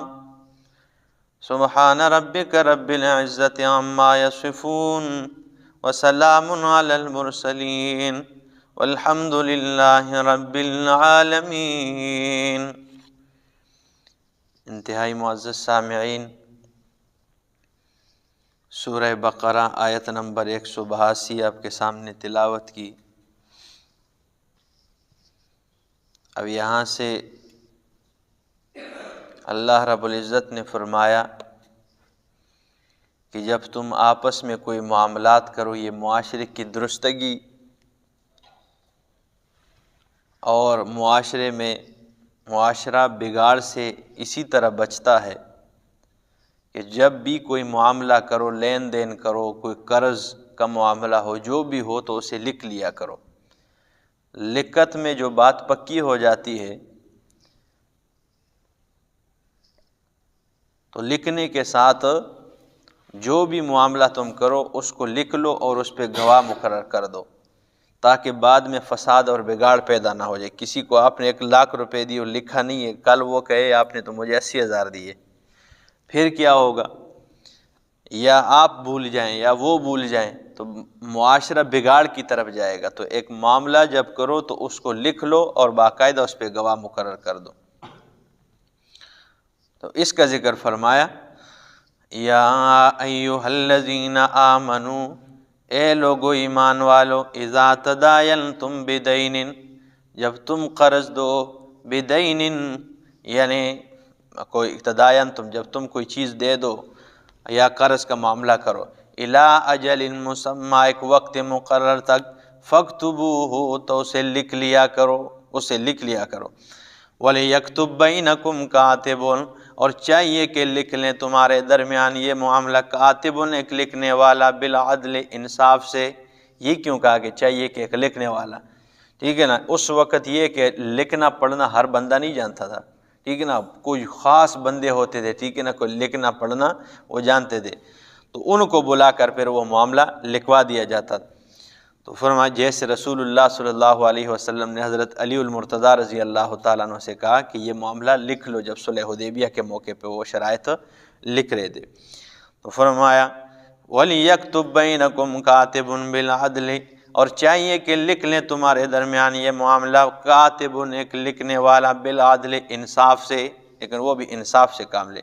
وَلَا يَأْبَ كَاتِبٌ، اور انکار نہ کرے لکھنے والا، أَن يَكْتُبَ، یہ کہ وہ معاملے کو لکھیں، کما علمہ اللہ، جس طرح اللہ نے اسے سکھایا ہے، یعنی جیسے اللہ نے اسے سکھایا ہے، تو وہ انکار نہ کرے کہ نہیں جی میرے کو تو ٹائم ہی کوئی نہیں، میں نہیں لکھنا، ٹھیک ہے نا۔ تو فرمایا کما علمہ اللہ فلیکتب، پس چاہیے کہ وہ لکھ لے، ولیملل الذی علیہ الحق، اور چاہیے کہ املا بتائے لکھنے والے کو، جو بندہ لکھنے والا ہے نا، تو چاہیے کہ الفاظ لکھوائے اس کو، الذی، وہ بندہ، علیہ الحق، جس پر قرضہ ہے نا، ٹھیک ہے نا، جو مقروض ہے وہ لکھوائے اس کو، یعنی جس نے پیسے دیے، مثال کے طور پہ میں نے سمیع اللہ کو پیسے دیے، میں نہیں لکھوں گا، اس کو جب میں نے پیسے دی یہ لکھوائے گا، اس میں معاملے میں زیادہ صفائی ہے، یعنی یہ خود وہ حق قبول کر رہا ہے اور لکھوا رہا ہے کہ بھائی میرے اوپر سردار کا یہ حق ہے، یہ لکھ لو، ٹھیک ہے نا، تو کتنی صفائی۔ اب اگر میں لکھوں گا تو اس کے دل میں آئے گا پتہ نہیں یہ کیا لکھے گا، ٹھیک ہے نا، اس کے اوپر حق ہے، اس نے پیسے میرے دینے، یہی لکھوائے، تو اس میں زیادہ صفائی ہے معاملے کی، اس کا بھی یہ بھی خوش ہے اور میں بھی۔ تو فرمایا وَلْيُمْلِلِ الَّذِي، اور چاہیے کہ املا کا بتلائے، املا کروائے، لکھوائے، الَّذِي، وہ شخص، علیہ الحق، جس پر قرضہ ہے، وَلْيَتَّقِ اللَّهَ رَبَّهُ، اور چاہیے کہ ڈریں اللہ سے، ربہ، جو اس کا رب ہے، وَلَا يَبْخَسْ مِنْهُ شَيْئًا، اور اس میں کسی چیز کی کمی نہ کرے، کچھ بھی کمی اس میں نہ کرے، لکھنے میں کوئی چیز جو پورا حق ہے وہ لکھے۔ فَإِنْ كَانَ الَّذِي عَلَيْهِ الْحَقُّ سَفِيهًا، پس اگر وہ بندہ جس پر حق ہے، جس پر قرضہ ہے، سفیہن، بے وقوف ہے، یا بے عقل ہے، ٹھیک ہے نا، عقل اس میں نہیں ہے، مثال کے طور پہ میں نے کسی کو پیسے دیے اور اس میں عقل ہی اتنی نہیں ہے کہ وہ صحیح طرح لکھوا سکے، ٹھیک ہے نا، تو فرمایا او ضعیفن، یا ضعیف ہے، کمزور ہے، او لا یستطیع ان یمل، یا طاقت نہیں رکھتا ہے کہ وہ املا کروائے، بول نہیں سکتا، یا کوئی بھی مسئلہ ہے، تو فرمایا ہوا فلیملل ولیہ بالعدل، تو پھر چاہیے کہ اس کا کوئی ولی اس کا املا کرائے، بالعدل، انصاف سے، کوئی دات پوترا ہے یا کوئی بھائی ہے، کوئی اور، ٹھیک ہے نا، رشتہ دار ہے، تو چاہیے کہ وہ اس کا جو قرضہ ہے، جو معاملہ ہے وہ لکھوائے، لیکن وہ بھی بالعدل، انصاف سے۔ وَاسْتَشْهِدُوا شَهِيدَيْنِ، یہ نہ کہ دات پوترا آ جائے اور اس پہ قرض ₹1,00,000 اور اس پر 10 کروڑ کا قرضہ لکھ لے کہ ہاں چلو میرے دات پوترا زندگی بھر واسطے کھڑے ہوئے جائے، ٹھیک ہے نا، تو بالعدل، انصاف سے، ٹھیک ہے نا، اب اگر اس کو یہ موقع ہے تو وہ انصاف سے کام لے اور یہ معاملہ صاف ستھرا لکھ لے۔ وَاسْتَشْهِدُوا شَهِيدَيْنِ مِن رِجَالِكُمْ، اور گواہ بناؤ، شہیدین، 2 گواہ، من رجالکم، تمہارے مردوں میں سے، فَإِن لَّمْ يَكُونَا رَجُلَيْنِ، پس اگر 2 مرد نہ ملے، فَرَجُلٌ وَامْرَأَتَانِ، تو 1 مرد اور 2 عورتیں گواہ بناؤ، یعنی دیکھنا صرف لکھنا بھی نہیں ہے، اس معاملے پر گواہ بھی بناؤ۔ یہ معاشرہ کیوں بگاڑ کی طرف گیا، یہ لکھنا ختم ہو گیا، کسی معاملے کو لکھ لینا، ٹھیک ہے نا۔ گزشتہ دنوں صرف ₹3000 کا مسئلہ آ رہا تھا لکھنے میں ہمارے ادھر، اور 2-3 دن اس پر جو ہے نا، کیونکہ معاملہ مسجد کا تھا نا، ٹھیک ہے نا، تو 3 دن ہم اس پہ سوچتے رہے، ٹھیک ہے نا، وہ انسپکٹر نوید صاحب کے ساتھ آگے پیچھے کہ بھائی یہ کیا معاملہ ہے، پیسے کم آ رہے ہیں، 3 دن تک، ٹھیک ہے نا، ہر مغرب کے بعد، عشاء کے بعد ہم بیٹھتے تھے کہ بھائی یہ کیا معاملہ ہے کہ اس میں یہ کمی آ رہی ہے۔ وہ 3 دن کے بعد وہ مسئلہ حل ہو گیا، ٹھیک ہے نا. تو یہ چیز ہے کہ یہ لکھا نہیں تھا، وہ لکھے نہیں تھے بس، باقی ہر نقطہ انہوں نے پاس لکھا ہوتا ہے نا تو وہ ہر چیز صاف نظر ہے، یہ وہ لکھنے سے رہ گئے تھے، یہ معاملہ بن جاتا ہے. انسان کمزور ہے، اس لیے تو معاشرے کو بگاڑ سے بچانے کے لیے قرآنی تعلیمات ہے اور اتنے صاف ستھرے. ٹھیک ہے نا. دیکھے کون سی بات ہے جو چھوڑ دی ہے قرآن نے. ٹھیک ہے نا. اگر وہ بندہ ضعیف ہو تب کوئی اور لکھے، وہ لکھ لے معاملہ، جس پر قرض ہے، ٹھیک ہے نا، لکھو. اور اس کے بعد فرمایا کہ صرف لکھنا نہیں ہے کہ لکھ لیے، تم گواہ بھی. وَاسْتَشْهِدُوا شَهِيدَيْنِ، اور گواہ بناؤ اس پر دو گواہ، من رجالکم، تمہارے مردوں میں سے. فَإِن لَمْ يَكُونَا رَجُلَيْنِ، پس اگر دو مرد نہ ملے، فَرَجُلٌ وَامْرَأَتَانِ، پس ایک مرد اور دو عورتیں. ممن ترضون من الشہداء، ان میں سے جن کو تم پسند کرتے ہو گواہوں میں سے. ٹھیک ہے نا. اب دو مرد گواہ بنا لو، اگر دو مرد نہ ملے تو پھر ایک مرد اور دو عورتیں. یہ دو عورتیں اس ایک مرد کے مقابلے میں. اب ایک مرد کے مقابلے میں دو عورتیں کیوں؟ ٹھیک ہے نا. آگے قرآن نے اس کی وجہ بتایا، فرمایا ان تضل احداہما، اگر ان دونوں میں سے ایک بھول جائے، فتذکر احداہما الاخری، تو دوسری اس کو معاملہ یاد دلائے. ٹھیک ہے نا. یا تو بھول جائیں تو دوسری اس کو یاد دلائے، کیونکہ مرد کے مقابلے میں عورت کا ذہن جو ہے نا وہ کمزور ہوتا ہے. ٹھیک ہے نا. یا دوسرا معاملہ یہ ہے کہ عورت ذرا لالچ میں جلدی آ جاتی ہے. تو اگر کسی نے اس کو کہا ہے کہ گواہی نہیں دینی ہے نا، میں آپ کو اتنے پیسے دوں گا، تو اگر اس کے قدم ڈگمگا جائے تو دوسری جو اس کے ساتھ گواہ عورت ہے تو وہ اس کو یاد دلائے کہ اللہ سے ڈر، اللہ کا خوف رکھ، ہم گواہی کے معاملے میں آئے ہیں. ٹھیک ہے نا. یہ شریعت کا معاملہ ہے تو اس لیے اللہ سے ڈر، تو وہ اس کے ذہن کو تبدیل کرنے کے لیے تیار کھڑی ہو ادھر. ٹھیک ہے نا. تو عورت کا ذہن جلدی جو ہے نا وہ آگے پیچھے ہو جاتا ہے، اس لیے دو عورتیں ایک مرد کے مقابلے میں رکھیے. اور یہ مرد کی شان و عظمت بھی ہے کہ مرد ہر لحاظ سے اعلیٰ ہے. ہاں، عورت کا جو مقام ہے وہ اپنی جگہ ہے، یہ نہیں کہ جو ہے نا عورت کے مقام الگ ہے. ٹھیک ہے نا. جنت کے لیے یہ مرد جتنے ماتھے رگڑ رگڑ کے، ٹھیک ہے نا، ٹیکتا ہے، ٹھیک ہے نا، وہی جنت ماں کے جو ہے نا ایک عورت کے قدموں کے پاس ہے. حدیث کے جو الفاظ ہے کہ ماں کے قدموں کے پاس ہے. ٹھیک ہے نا. تو یہ چیز ہے کہ عورت جب ماں بنتی ہے اس کی شان الگ، جب یہ بیٹی بنتی ہے اس کا رتبہ الگ ہے. اور اسی طرح یہ سارے اس کی الگ شان ہے، لیکن مرد جو ہے نا ہر لحاظ سے عورت سے وہ کیا ہے، برتر ہے. تو فرمایا فَتُذَكِّرَ إِحْدَاهُمَا الْأُخْرَى، تو دوسری اس کو یاد دلائے. حضرت عمر رضی اللہ تعالیٰ عنہ کے دور میں انہوں نے یہ قانون بنایا تھا کہ جب عورتیں گواہی کے لیے آئے گی تو ایک کو ایک کمرے میں بند کرتے تھے، دوسری کو دوسری، تاکہ یہ آپس میں مل نہ سکے. ایک عورت نے اعتراض کیا، فرمایا امیر المومنین یہ مسئلہ مجھے منظور نہیں ہے، آپ کا یہ قانون مجھے منظور نہیں ہے، اس لیے کہ یہ اللہ کے قرآن کا خلاف ہے. یہ تو قرآن کے خلاف ہے. اچھا، تو فاروق اعظم نے فرمایا اماں جی وہ کون سی آیت ہے جس کے یہ خلاف ہے کہ دو عورتوں کو الگ نہ رکھا جائے؟ تو اس نے یہ آیت پڑھی، فرمانے لگی ان تضل احداہما فتذکر احداہما الاخری. اللہ نے دو عورتیں گواہ اس لیے رکھی ہے ایک مرد کے مقابلے میں کہ اگر ایک بھول جائے تو دوسری اس کو یاد دلائے. امیر المومنین جب آپ نے ایک کو ایک کمرے میں بند کر دیا، دوسری کو دوسرے کمرے میں بند کر دیا، تو اگر ایک بھول جائے تو دوسری کیسے اس کو یاد دلائے گی؟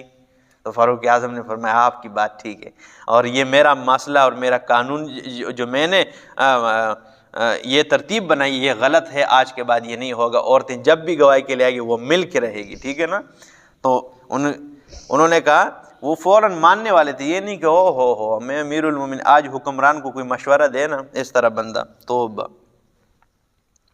انہوں نے کہا یہ قرآن کے خلاف ہے. اللہ نے فرمایا یہ اس لیے دو ہیں تاکہ ایک یہ بھول جائے تو فوراً دوسری اس کو یاد دلائے. تو جب آپ نے الگ الگ رکھ دیا تو کیسے یاد دلائے گی؟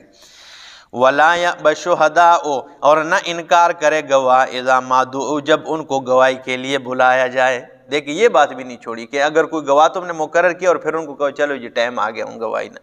وہ انکار نہ کرے، وہ فوراً گواہی کے لیے جائے. وَلَا تَسْأَمُوا، اور سستی نہ کرو، ان تکتبوہ، یہ کہ تم اس معاملے کو لکھ لو، صغیراً او کبیراً، معاملہ چھوٹا ہو یا بڑا ہو اس کو لکھ لیا کرو. یہ بھی بات نہیں چھوڑی ہے کہ چلو یہ نکاح جب معاملہ 10,000 روپے نکالے کیڑی اتنی بڑی کر کو لکھانا سسٹم تو نہیں نا. نہیں نہیں نہیں نہیں، فرمایا لکھ لو، ولا تسأموا، سستی نہ کرو، ان تکتبوہ صغیرا او کبیرا، یہ کہ تم لکھ لو اس معاملے کو چاہے چھوٹا ہو یا بڑا ہو، الی اجلہ، اس کے وقت مقرر نیٹے تک، ذالکم اقسط عند اللہ، یہ زیادہ انصاف پر مبنی بات ہے اللہ کے ہاں، واقوم للشہادہ، اور درست رکھتی ہے شہادت گواہی کو، وادنا اللہ ترتابوا، اور قریب ہے کہ تم شبے میں نہ پڑو، تم شبے میں نہ پڑو، کسی شک میں نہ پڑو، مسئلے مسائل پیدا نہ ہو، الا ان تکون تجارتا حاضرتا، ہاں مگر اس کے علاوہ کہ تجارت تمہاری لین دین کے ساتھ ہو، یعنی حاضر ہو، پیسے دیے، چیز لیے، بس اس میں اگر نہیں بھی لکھتے ہو نا تو کوئی مسئلہ نہیں، تدیرونہا، کہ تم لیتے دیتے ہو، بینکم، آپس میں، فلیس علیکم جناح، بس نہیں ہے تمہارے اوپر کوئی حرج، اللہ تکتبوہا، کہ تم اس کو نہ لکھو، یعنی اگر لین دین مثال 10,000 کی، اس کے پاس کوئی چیز ہے، 10,000 دی اور وہ چیز لے لی، بس معاملہ ختم ہے، اس میں اگر نہ بھی لکھو تو کوئی، لیکن اگر ادھار لیے تو پھر وہ معاملہ لکھ لیا کرو، وَشْهِدُوا، اور گواہ بناؤ، اذا تبایعتم، جب تم لین دین کا معاملہ کرو، جب تم خرید و فروخت، دیکھے نا، یہ بھی نہیں کہ میں 10,000 کی چیز اس سے لیتا ہوں اور اس نے چیز دے دی اور میں نے پیسے، نہیں، اس پہ بھی کوئی گواہ ہونے چاہیے، معاملے پہ بھی، اس پہ بھی کوئی ہو معاملہ بندے ہو، تو فرمایا وَلَا يُضَارَّ كَاتِبٌ وَلَا شَهِيدٌ، اور نہ نقصان کرے کاتب، لکھنے والا، ولا شہید، نہ گواہ، گواہ بھی نقصان نہ کرے اور لکھنے والا بھی زیادتی اور نقصان نہ کرے، وَإِن تَفْعَلُوا، اگر تم نے ایسا کر دیا، فَإِنَّهُ فُسُوقٌ بِكُمْ، یہ تمہارے درمیان فسق ہے، گناہ ہے، وَاتَّقُوا اللَّهَ، اور ڈرو اللہ سے، وَيُعَلِّمُكُمُ اللَّهُ، اور سکھاتا ہے اللہ رب العالمین تمہیں، واللہ بکل شیء علیم، اللہ رب العالمین ہر چیز کا علم رکھنے والا ہے، اللہ تمہیں یہ ساری چیزیں سکھا رہا ہے، تعلیم دے رہا ہے، وَإِن كُنتُمْ عَلَىٰ سَفَرٍ، اور اگر تم سفر پر ہو، وَلَمْ تَجِدُوا كَاتِبًا، اگر تم کاتب نہ ملے، یہ بات بھی نہیں چھوڑی، چلو یار ہن گڑی وچ بیٹھا ہوا تے کسی نال لین دین ہو جائے، گڈی وچ کرایہ نہ ہوئے، دیو بھائی 100 روپے کرایہ، پھر بعد چاہ دے سن ایتھے کاتب کے تو ڈھونڈ سا، اللہ فرماتے ہیں، اللہ اکبر، اس لیے تو کافر قیامت والے دن کہیں گے ما لہذا الکتاب لا یغادر صغیرۃ ولا کبیرۃ الا احصاها، کیا ہو گیا اس کتاب کو، نہ چھوٹی بات چھوڑی ہے نہ بڑی بات، ہر چیز بیان کی ہے، فرمایا وَإِن كُنتُمْ عَلَىٰ سَفَرٍ، اگر تم سفر پر ہو، وَلَمْ تَجِدُوا كَاتِبًا، تم کاتب نہ پاؤ، فَرِحَانٌ مَقْبُوضَةٌ، تو اپنی گھڑی اس کے پاس رہن رکھ لو، کوئی بھی چیزوں، میں نے تو گھڑی کی بات کی ہے نا، یعنی اگر کاتب نہ ملے، لکھنے والا کوئی بندہ نہ ہو، آپ بھی نہیں لکھ سکتے، تو آپ اس کو مثال کے طور پہ آپ کے پاس گھڑی، ہاں جی یہ امانتاً رکھ لیں، جب میں آپ کی یہ چیز واپس کر دوں، یہ پیسے آپ یہ مجھے دے دیں، اس کو یہ چیز رہن کہتے ہیں، مرہونہ، ٹھیک ہے نا، رہن رکھ دو اس کے پاس کوئی چیز، کوئی بھی آپ کے پاس، یہ بل پین رکھ دو بھائی، ٹھیک ہے نا، اس کے پاس نکال دو، یا جو ہے نا اپنی گھڑی، انگوٹھی، ہاں جی یہ رکھ لو، جب میں آپ کے پیسے دے دوں گا یہ مجھے واپس کر دیں۔ اچھا، اس طرح فرمایا فَإِنْ أَمِنَ بَعْضُكُمْ بَعْضًا، اگر جو ہے نا یقین اعتبار کرے بعض تمہارے بعض پر، فَلْيُؤَدِّ الَّذِي اؤْتُمِنَ أَمَانَتَهُ، لیکن چاہیے کہ پورا پورا واپس کرے وہ بندہ جس کے پاس امانت رکھی گئی ہے، اب یہ گھڑی میں نے دی ہے تو اس سے وہ فائدہ نہیں اٹھا سکتے آگے، ٹھیک ہے نا، یہ سود میں آ جائے گا پھر، کیونکہ پیسے تو میں نے اس کے واپس پورے دینے ہیں، مثال 10,000 روپے اس نے مجھے دیے، سمیع اللہ نے مجھے 10,000 روپے دیے گاڑی میں، اب لکھنے والا کوئی بندہ نہیں، میں نے کہا یہ گھڑی آپ اپنے پاس رکھ لے، ٹھیک ہے نا، یا میں نے کوئی اور چیز دی ہے، اس سے یہ فائدہ نہیں اٹھا سکتے، وہ جو فائدہ اٹھائے گا وہ سود میں آ جائے گا، یہ پوری کی پوری اسی طرح یہ مجھے واپس دے گا، ٹھیک ہے نا، اور میں اس کے پیسے واپس دو، اس کی بات یہ فرمایا فَلْيُؤَدِّ الَّذِي اؤْتُمِنَ أَمَانَتَهُ وَلْيَتَّقِ اللَّهَ رَبَّهُ، اور چاہیے کہ ڈرے اللہ سے جو اس کا رب ہے، وَلَا تَكْتُمُوا الشَّهَادَةَ، اور نہ چھپاؤ گواہی کو، وَمَن يَكْتُمْهَا، اور جس نے گواہی کو چھپایا، فَإِنَّهُ آثِمٌ قَلْبُهُ، بس اس کا دل جو ہے گنہگار ہے، گناہ کرنے والا، وَاللَّهُ بِمَا تَعْمَلُونَ عَلِيمٌ، اور اللہ رب العالمین جو تم اعمال کرتے ہو علیم، جاننے والا ہے۔ اقول قولی ھذا استغفر اللہ الرحیم، للہ ما فی السماوات وما فی الارض، وَإِن تُبْدُوا مَا فِي أَنفُسِكُمْ أَوْ تُخْفُوهُ يُحَاسِبْكُم بِهِ اللَّهُ فَيَغْفِرُ لِمَن يَشَاءُ وَيُعَذِّبُ مَن يَشَاءُ وَاللَّهُ عَلَى كُلِّ شَيْءٍ قَدِيرٌ۔ سبحان ربک رب العزت عما یصفون، وسلام علی المرسلین والحمد للہ رب العالمین۔ انتہائی معزز سامعین، سورہ بقرہ آیت نمبر 284 آپ کے سامنے تلاوت کی۔ سورہ بقرہ کا آخری تقریباً آخری مرحلہ ہے اور آخری آیات ہے۔ سورہ بقرہ مضمون کے اعتبار سے 4 مضامین پر مشتمل صورت تھی، جس میں پہلا حصہ اثبات التوحید، دوسرا اثبات الرسالت، اور تیسرا صداقت الکتاب، اور چوتھا جو ہے وہ ایمان بالآخرہ۔ اب آخر کی ان آیات میں ان چاروں مضامین کی طرف اشارہ ہے، اور پورے تقریباً سورہ بقرہ کا نچوڑ ان آخری آیات میں بند کیا گیا ہے۔ تو فرمایا للہ ما فی السماوات و ما فی الارض،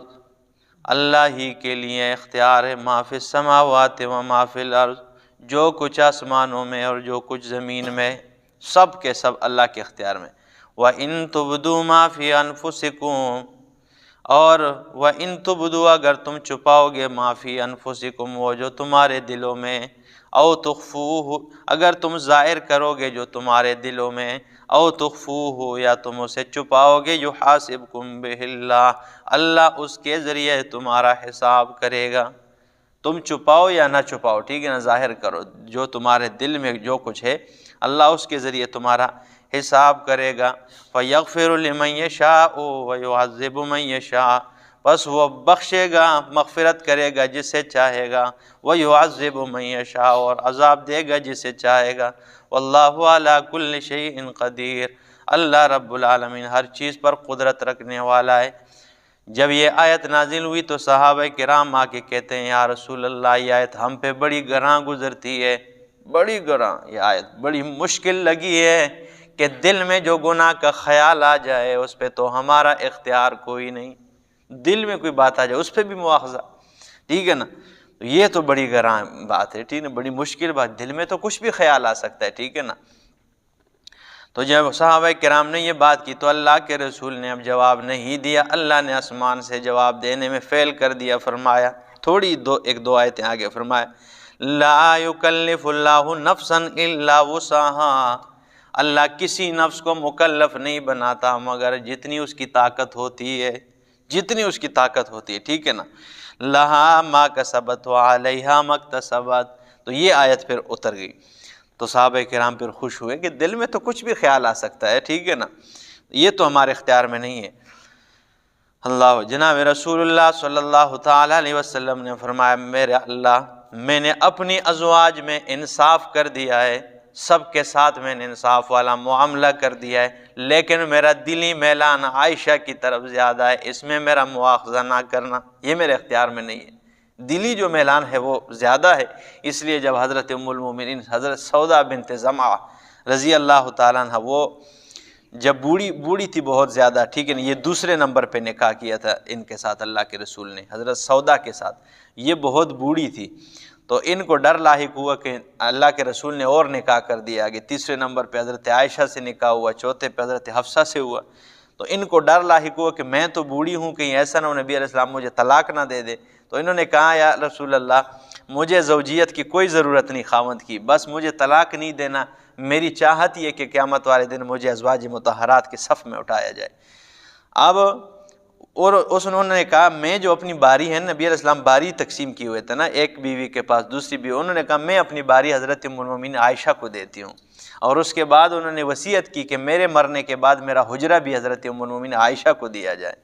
تو یہ کیوں انہوں نے، باقی بھی تو ازواج تھی نا، بہت ساری نبی علیہ السلام کی ازواج تھی، صرف عائشہ ہی کو کیوں دیا کہ ان کو بھی پتہ تھا کہ بیویاں تو بہت ساری ہے اور آپ انصاف کا معاملہ کرتے ہیں، لیکن دلی میلان جو ہے وہ عائشہ کی طرف زیادہ ہے، اس لیے انہوں نے اپنی باری بھی حضرت عائشہ کے حوالے کی، اور انہوں نے اپنے حجرے کے بارے میں بھی وصیت کی کہ یہ کس کو دیا جائے، حضرت ام المومنین صدیقہ کائنات کو دیا جائے۔ اللہ اکبر۔ اللہ تو فرمایا یغفر لمن یشاء ویعذب من یشاء واللہ علی کل شیء قدیر آمن الرسول بما انزل الیہ من ربہ آمن الرسول ایمان لائے رسول بما انزل الیہ من ربہ اس پر جو نازل ہوئے ہیں الیہ اس کی طرف من ربی اس کے رب کی طرف سے والمؤمنون اور ایمان والے بھی ایمان لاتے مومن بھی ایمان لاتے کل آمن باللہ یہ سارے کے سارے اللہ پر ایمان رکھتے ہیں ایمان لاتے ہیں وملائکتہ اور اللہ کے فرشتوں پہ ایمان رکھتے ہیں کل آمن باللہ دیکھیں 4 حصوں پر مشتمل تھی سورہ بقرہ پہلا حصہ اثبات التوحید یہ آ گیا جی کل آمن باللہ سارے کے سارے اللہ پہ ایمان رکھتے ہیں وملائکتہ آگے وَكُتُبِهِ اور اللہ کی کتابوں پر ایمان رکھتے ہیں صداقت الکتاب بھی آگے ٹھیک ہے نا آگے دوسرا مضمون بھی ہو گیا وَرُسُلِهِ اور اللہ کے رسولوں پر ایمان رکھتے ہیں تیسرا مضمون بھی ہو گیا صداقت الرسول اس بات رسالت ٹھیک ہے نا لا نفرق بین احد من رسله اور کہتے ہیں کہ